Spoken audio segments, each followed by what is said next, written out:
All right, welcome back to the channel, guys. This is Dr. Congratulations, and I'm glad to have you here once again.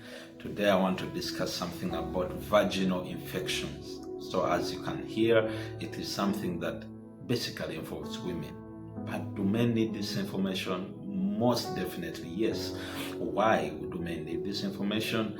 It is because it's a topic that brings a lot of contention among couples, and it is, of course, a very frequent cause of hospital visits among women, but also couples as well. And so I think it's something that people should know about because it affects a lot of young people in their day-to-day lives. Now, this is something that affects women most primarily in their reproductive ages, so young to middle-aged women typically involved in this. So we're going to discuss it, and I'm going to try to lay it down as simply as I possibly can. We're not going into the deep scientific issues concerning this, but I want to lay it down for the common man to be able to understand, as I usually do. Now, before we go ahead, you guys know the drill. Like the video, drop me a comment, but most importantly, subscribe to this channel, hit the notification bell. Now, when I post the next video, you will get an automatic notification for that. All right? Okay. Back to vaginal infections. Okay. Now, we know that most typically the two most common infections women experience in the vaginal area are the bacterial, which we call basically the bacterial vaginosis, and then the fungal, which is usually the yeast infection, which most times is the candida. So it's the bacterial versus the yeast infection, right? That is what women most commonly experience. How do women get these infections? I'll tell you how.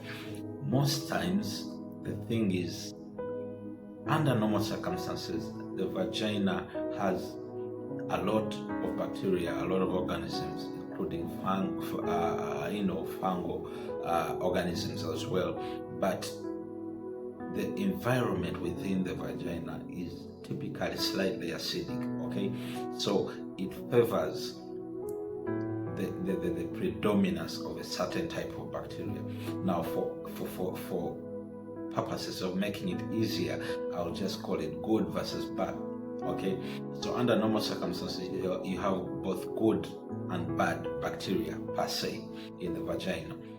Now, because of the pH, because of that acidic environment of the vagina, most predominantly the good type of bacteria overgrow and outnumber the bad type.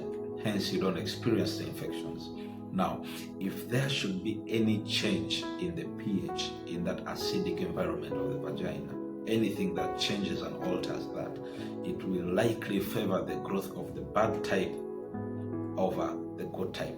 And so then you start to experience the infections because the bad type of bacteria per se are outgrowing the good type. Okay, so what then can change the pH of the vaginal area?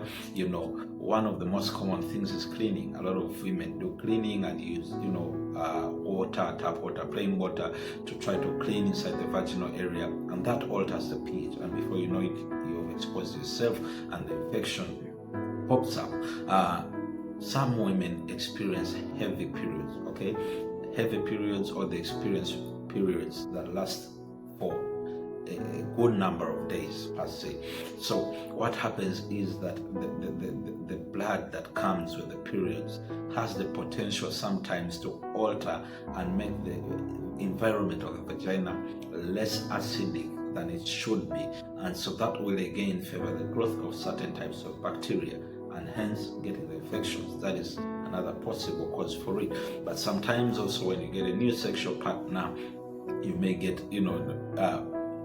predisposed to experiencing such things, but at the end of the day, it mostly rotates around anything that will alter the environment, the acidic, the natural, the normal pH of the vaginal area.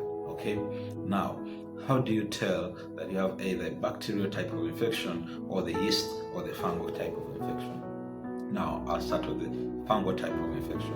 The fungal infections usually cause a discharge. Both infections cause discharges, by the way.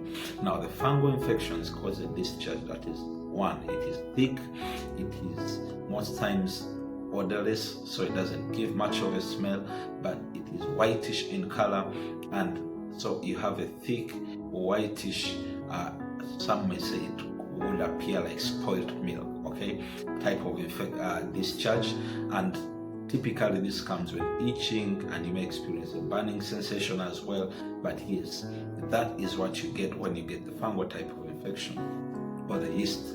And now when you go to the bacterial type of infection, most commonly what you get is an infection that is not as thick as when you get the fungal type. So you have a discharge that is light or that is thin, so to say, but it may be grayish, it may be greenish in color, but you get that type of discharge which is light and it is foul smelling. So it comes with a bad smell, and this type of smell typically may be it becomes worse during sexual intercourse, and you may experience the discharge becoming even more after sexual intercourse. That is the bacterial type. So this is the most basic way that you can distinguish between the two types of infections that the woman will experience in the vaginal area. Okay, now there are many more infections that one could get, but these are the two most common types of infections. Now herein is the catchline. You had the explanation I gave as regards what may cause these infections. You will then realize that these two infections are not sexually transmitted. Okay, just a little while ago we discussed the urinary tract infections. If you haven't watched, please just check out that video as well. And we said the urinary tract infections are not sexually transmitted. And now here we are saying the bacterial vaginosis, the yeast or the candida infection are also not sexually transmitted infections. What does that mean? It then means that you actually do not need to treat your partner when you are experiencing such an infection. Okay, so I think that surprises a number of people, but these are the facts, okay, as regards these conditions. So yes, you will experience them more commonly than not. Women in their reproductive age will experience one of these infections once or twice, and sometimes they are recurrent. But more importantly, you should know, one, they are not sexually transmitted, and they should be easily treatable. You identify the type of discharge, you identify the symptoms as they present, and you get the appropriate prescription from your doctor. Okay, now I hope that brings us somewhere. Do these infections have possible complications? Yes. For example, in a pregnant woman, you want to deal with such infections quite quickly, as much as you possibly can. Why? Because there's a potential that these infections could cause premature delivery. Your baby could come in much earlier than you actually expect, and which is not a good thing sometimes. So yes, in pregnant women, you want to deal with these infections quite quickly. Okay, we said they are not sexually transmitted, but herein is the thing. These infections can predispose you to getting sexually transmitted infections much more easily. So they are actually risk factors for getting sexually transmitted infections, okay, much as they themselves are not sexually transmitted. So if you have, for example, these bacterial infections, you are more likely to get STIs, possibly like gonorrhea, let's say, or maybe herpes, or maybe HIV. You easily can get those kinds of infections. So much as they are not in quotes too much of a big deal, but they're something that you ought to address. And there's lots of possible medications. You can get tablets to swallow, you can have pessaries that you insert, you can have the gels that you apply, depending on the advice that your doctor will give and the prescription that you will receive when you visit the hospital. But more importantly, you should be, as a woman, able to identify in the most basic terms the kind of infection that you're dealing with, and seek the proper kind of prescription from your doctor, and be able to get yourself healed. Okay, so yes, I hope that sheds a little light into what these vaginal infections women experience typically are, and see you next time, guys.